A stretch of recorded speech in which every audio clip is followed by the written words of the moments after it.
வணக்கம். சங்கிகளின் ஆதரவாளர் கதிரேசன். காங்கிரஸை சேர்ந்த பிரவீன் சக்கரவர்த்தி அப்படிங்கிறவர் ஒரு அறிக்கை கொடுத்துருக்காரு. அதில் அவர் என்ன சொல்லிக்கிறாருன்னா, தமிழக மக்கள் தெளிவான திட்டவட்டமான ஒரு தீர்ப்பை தாவேகா கட்சிக்கு கொடுத்துருக்குறாங்க. இதை தாமதப்படுத்துகிறதோ துரோகம் பண்ணுறதோ ஒட்டுமொத்த ஜனநாயகத்தோட குரல் வலையை நிறைக்கிறதுக்கு சமம், ஜனநாயகத்தை மாண்பை மீறக்கூடிய செயல் அப்படின்னு சொல்லி போட்டு அவர் சொல்லிக்கிறாரு. அவருக்கு சட்டம் தெரியல. ஏன்னா பெரும்பான்மை இல்லை அப்படிங்கிற ஒரே காரணக்காகத்தான் ஆளுநர் அவர்களை இன்னும் பதவி ஏற்க விடாமல் தடுக்காங்க அப்படிங்கிறது இது எல்லாத்துக்குமே தெரிஞ்சிருந்து இவனுங்க மத்திய அரசு மேலே குற்றம் சொல்லணும் ஒரே காரணத்துக்காக தான் இந்த ஆளுக்கால் மாற்றி அறிக்கை விட்டுட்டுருக்கானுங்க. அப்படியே இருந்தாலும் இந்த ஜனநாயகத்தோட குரல் வலையை நெரிக்கிறாங்க, ஜனநாயகத்தோட மாண்பை குறைக்கிறாங்க அப்படிங்கிற சொல்கிற அருகதை காங்கிரஸில் மூத்த தலைவர்லேருந்து கடைநிலை ஊழியர் வரைக்கும் சொல்கிறதுக்கு எந்த அருகதையும் கிடையாது.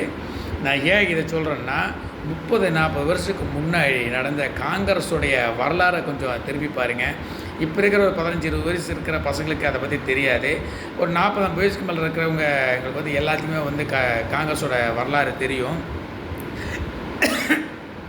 தமிழகத்தில் பெரும்பான்மையான மக்கள் ஓட்டு போட்டு எடுத்த மாநில கட்சிகளை 100 தடவைக்கு மேலே இந்த காங்கிரஸ் அரசாங்கம் கலைச்சிருக்கிறாங்க.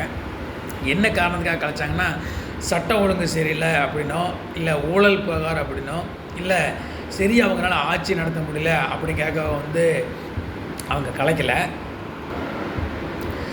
காங்கிரஸில் உள்ள தலைமை குடும்பம் ஒரு முடிவெடுப்பாங்க.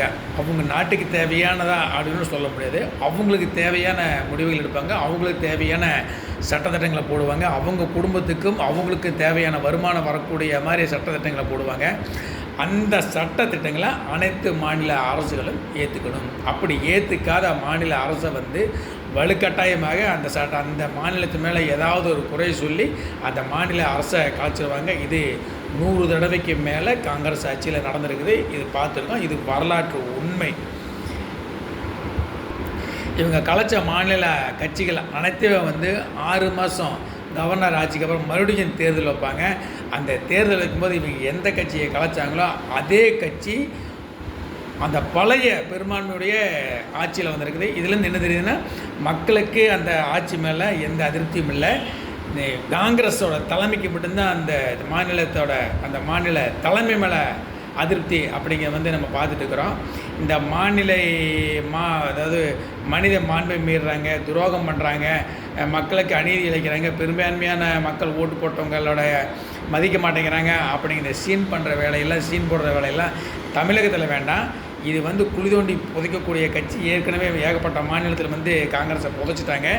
இந்த நயவஞ்ச வேலை, இந்த சீன்ற வேலை, இந்த சிண்டு மூடுற வேலை, மக்களை தூண்டுற வேலை, இதெல்லாம் நீங்கள் டெல்லியில் வச்சுக்கோங்க. அப்படி டெல்லியில் வைக்கலைன்னா இன்னும் இந்த புதைக்கப்பட வேண்டிய கட்சி இன்னும் புதைக்காமல் தூக்கி சுமந்துட்டு இருக்க கேரளாக்காரனுங்க அவங்கக்கிட்ட வச்சுக்கும் இந்த நாடக வேலையெல்லாம் தமிழ்நாட்டு மக்கள்கிட்ட இந்த நாடகம் நடத்த வேண்டாம். தமிழ்நாடு மக்கள் உங்கள் நாடகத்தை நம்ப தயாரில் இருப்பாங்க. இன்றைக்கி இருக்கிற சின்ன பசங்க, வாலிய பசங்களுக்கு என்ன நடந்ததுன்னு தெரியாது. உடனே அவனை தாவேகாவுக்கு காங்கிரஸு பெருசாக சப்போர்ட் பண்ணுறாங்க, அதனால் காங்கிரஸை நம்ம ஆதரிப்போம் அப்படின்னு அவங்க நினச்சிக்குவாங்க. ஆனால் பழைய வரலாறு தெரிஞ்சவங்க யாருமே காங்கிரஸை ஏற்றுக்க. இதே நீங்கள் காங்கிரஸ் தாவேகா கூட கூட்டணியை வச்சாலும் உங்களுடைய கோரிக்கைகள் என்னவோ, நீங்கள் திருடுறதுக்கும் கொள்ளையடிக்கிறதுக்கு என்ன அதையை தாவேகா கண்டிப்பாக ஏற்றுக்கணும். அப்படி அதையை அந்த கொள்கையை தாவேகா ஏற்றுக்காத பட்சத்தில் நீங்கள் தாவேகாவோட காலவாரி விட்டு உங்களுடைய ஆதரவை திரும்ப பெற்று அந்த ஆட்சியை கவிழ்த்துருவீங்க அப்படிங்கிறது எங்களுக்கு மாதிரி ஆளுகளுக்கு தெரியும்.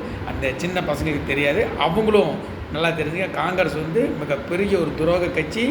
அதையை நம்பி விஜய் போகிறது ரொம்ப ஆபத்து. அந்த கட்சியை நம்பி போய் ஆட்சி அமைக்கிறதுக்கு ஆட்சியே வேண்டான்னு விஜய் அவர்களே முன்னுக்கு ஆட்சியை கலைக்கிறது நல்ல விஷயம். ஜெயஹிந்த், வணக்கம்.